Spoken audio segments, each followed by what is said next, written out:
Asian champions trophy hockey കിരീടം നിലനിർത്താൻ team India ഇന്നിറങ്ങും. ഇന്ന് ഉച്ചതിരിഞ്ഞ് 3:30 നടക്കുന്ന മത്സരത്തിൽ ആതിഥേയരായ ചൈനയാണ് എതിരാളികൾ. അനിൽ വാസുദേവ് ചേരുന്നു സ്പോർട്സ് ഡെസ്കിൽ നിന്ന്. Anil, good morning. ഓണമൊക്കെ കഴിഞ്ഞു അനിലേ? Good morning S K. ഓണം അങ്ങനെ അവസാന ഘട്ടത്തിൽ. ഓക്കെ, നല്ല പായസമൊക്കെ കഴിച്ചോ?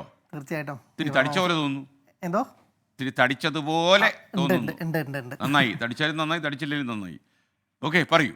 Okay S K, Asian champions trophy hockey ഫൈനലിൽ കിരീടം നിലനിർത്താൻ ടീം ഇന്ത്യ ഇന്ന് ഇറങ്ങുകയാണ്. ആതിഥേയരായ ചൈനയാണ് എതിരാളികൾ. ഇന്നുച്ചയ്ക്ക് 3:30 ഈ മത്സരം തുടങ്ങുന്നത്. നിലവിലെ ചാമ്പ്യന്മാരാണ് ഇന്ത്യ. നിലവിൽ ഈ ടൂർണമെൻറ്റിൻ്റെ 8ാം പതിപ്പാണ് ഈ നടക്കുന്നത്. 8ാം പതിപ്പിൽ 4 തവണയും കിരീടം നേടിയത് ഇന്ത്യയാണ്. 5ാം കിരീടമാണ് ഇന്ത്യ ലക്ഷ്യമിട്ടെത്തുന്നത്. ടൂർണമെൻറ്റിൽ ഏറ്റവും ശക്തരായ അപരാജിതരായി കുതിക്കുന്ന ഒരേ ഒരു ടീമാണ് ഇന്ത്യ. ഗ്രൂപ്പ് ഘട്ടത്തിൽ 5 മത്സരങ്ങളും ജയിച്ച ഇന്ത്യ സെമിയിൽ ദക്ഷിണ കൊറിയയെ 4-1 തോൽപ്പിച്ച് അങ്ങനെ വലിയ വിജയവുമായി അപരാജിതരായാണ് ഫൈനലിലേക്ക് മുന്നേറിയത്. ചൈനയാവട്ടെ പാകിസ്ഥാനെ അട്ടിമറിച്ച് പെനാൽറ്റി ഷൂട്ടൗട്ടിൽ തോൽപ്പിച്ചുകൊണ്ടാണ് ഫൈനലിലേക്ക് മുന്നേറിയത്. ഇന്ത്യക്ക് തന്നെയാണ് ഇന്നത്തെ മത്സരത്തിൽ സാധ്യത. ഗ്രൂപ്പ് ഘട്ടത്തിൽ ചൈനയെ ഇന്ത്യ വലിയ മാർജിനിൽ ഇന്ത്യ തോൽപ്പിക്കുകയുണ്ടായി. അത്തരം ഒരു പ്രകടനം ഇന്ത്യക്ക് ഇന്നും ആവർത്തിക്കാൻ സാധിക്കുമെന്നാണ് പ്രതീക്ഷിക്കുന്നത്. പാരീസ് ഒളിമ്പിക്സിലെ വെങ്കല നേട്ടത്തിന് ശേഷം മറ്റൊരു കിരീടം കൂടിയാണ് ഇന്ത്യയുടെ ലക്ഷ്യം.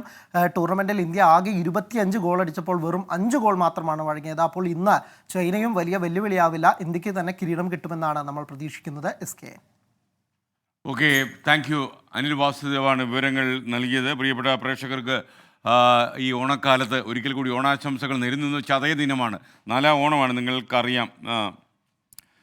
ഹരിദാസിൻ്റെ ഒരു സംശയം, എസ് കെ, ആ ഡോക്ടർ ശ്രീകുട്ടിയുടെ ഡോക്ടർ സർട്ടിഫിക്കറ്റ് ഒറിജിനലാണോ? അത് പരിശോധിക്കണം. അത് നമുക്കറിയില്ല കേട്ടോ, നമ്മളത് ഇതുവരെ പരിശോധിച്ചിട്ടില്ല. അത് ഒറിജിനലാണ് എന്ന് തന്നെ നമ്മൾ വിശ്വസിക്കുകയാണ്. ഇങ്ങനെ ഒരു അപകടം ഉണ്ടായി എന്ന് കരുതി അവർ സർട്ടിഫിക്കറ്റൊക്കെ വ്യാജമാണെന്ന് നമുക്ക് പറയാൻ കഴിയുമോ? എന്തായാലും അതൊക്കെ പോലീസ് അന്വേഷിക്കട്ടെ. അതേസമയം ഈ അജ്മൽ എന്ന് പറയുന്ന ഈ പ്രതി കുറേ കേസുകളിലൊക്കെ പ്രതിയാണ്. നേരത്തെയും ചില കുറ്റകൃത്യങ്ങളിൽ ഏർപ്പെട്ടിട്ടുണ്ട്. മദ്യപിച്ച് ഉന്മത്തനായിട്ട് തന്നെയാണ് ഇയാൾ വാഹനം ഓടിച്ചെന്ന് മെഡിക്കൽ സർട്ടിഫിക്കറ്റും വന്നിട്ടുണ്ട്.